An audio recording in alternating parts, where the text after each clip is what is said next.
Les gars, il y a un arrêt cardiaque.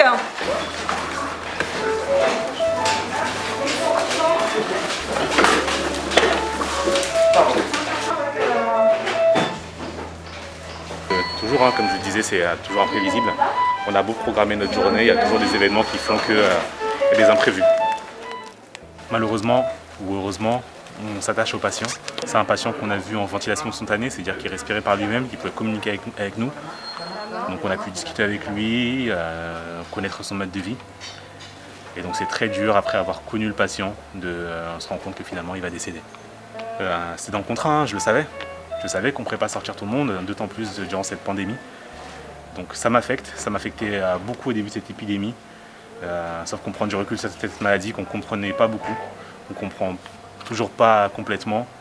Mais maintenant on sait qu'il y a des décès qui sont attendus, même en faisant au mieux.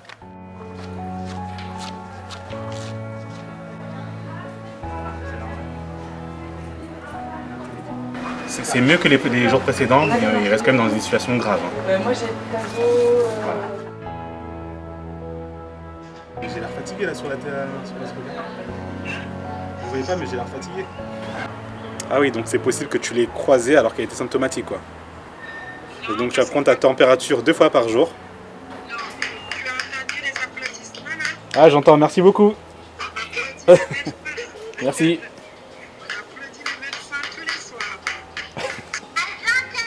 Ça l'inquiète beaucoup. J'essaie de la rassurer pour lui dire que c'est pas forcément ce qui est décrit dans les médias, même si ça reste grave.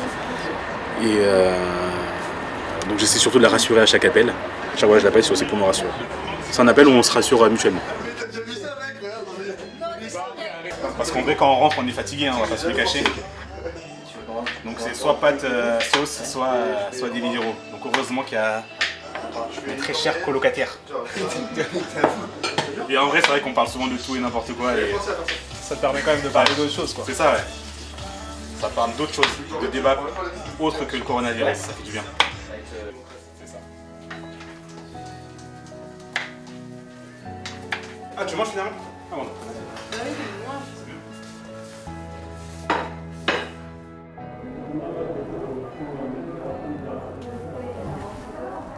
وهي لحظة انه انا جيت على الكورونا كنت وقتها بالدوام وقالوا لنا انه بكون مين بده يجي قلت لهم انا بتطوع وفت بالكورونا تيم فلما ما كنت مهيأ قبل نفسيا ما كنت مهيأ عائلتي ما كان معي ثياب ما كان معي شيء فتت دقيت لها لزوجتي قلت لها انه خلص انا رح ضل هون وللاسف رح ضل هالفترة انه ما بقدر اشوفكم نفوت المريض بيجي بساعدك ماشي حطوه هون على اول شاريو وحنطلع على البيت اليوم اول يوم لانه حامل PCR حاطلع على البيت رح نعمل لهم سربرايز للفاميلي وللولاد اكيد رح يكونوا كثير مبسوطين ورح نفاجئهم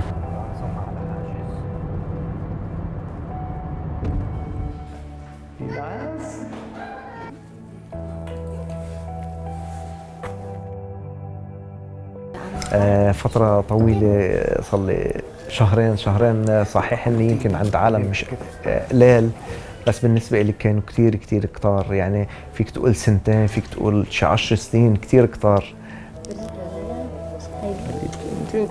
كنت الشاطرة الواعية الكبيرة ما هيك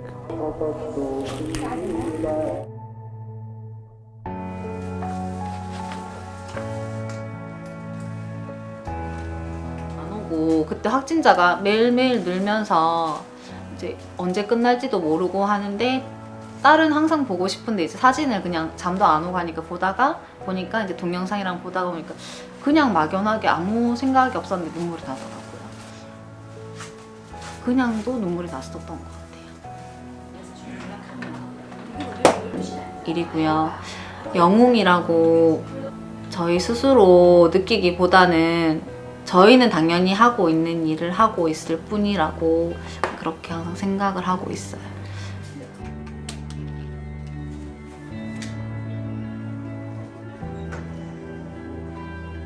현관 앞에서 그냥 이제 저희가 장 봐서 지우 딸 우유 같은 거 이제 사고 넣어줄 때 그때 현관 앞에서만 보지 뭐 이제 꽉 껴안거나 그런 적은 없어요. 아, 정말요? 뭐 아빠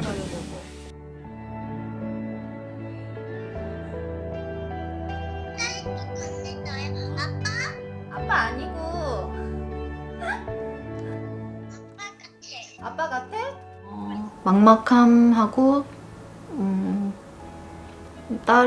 딸이 보고 싶고 가서 안아주고 싶고 같이 있어주고 싶은데 이제 제가 간호사니까 그러질 못하는 게 좀 마음 아파서 그랬던 것 같아요. 엄마는 안 보고 싶었어? Caso assim, lugar de CEF ou não tem? Então, se toca o meu telefone, eu já tenho uma preocupação sabendo, será que alguém ficou doente? Entendeu? Será que tem mais algum médico que vai ser afastado? Entendeu? E se ele foi afastado, será que ele vai estar grave? Será que está bem? Será que não está? É uma preocupação que eu não tinha antes, entendeu? Em outras epidemias, né? A gente tinha uma equipe sólida que estava lá e eu não tinha esse tipo de surpresa. Está em potência, está elevado. E foi feito 6 horas depois, exatamente. A gente tem que passar a visita e discutir todos os casos, ver todos os casos todos os dias e testar praticamente a resposta terapêutica instituída em num outro paciente. Porque não reflete a realidade. Ele contaminou. Esses outros melhorou ainda mais, acredito.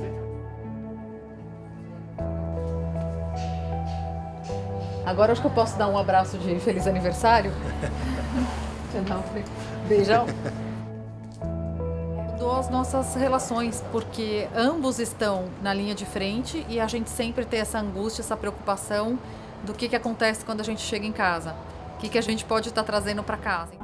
Não tem um dia que eu não me desperte no meio da noite com angústia e preocupada, e não tem um dia que eu não acordo e falo que bom que eu ainda tenho saúde, que eu estou bem e que eu tenho coragem para poder enfrentar essa doença. Tá bom.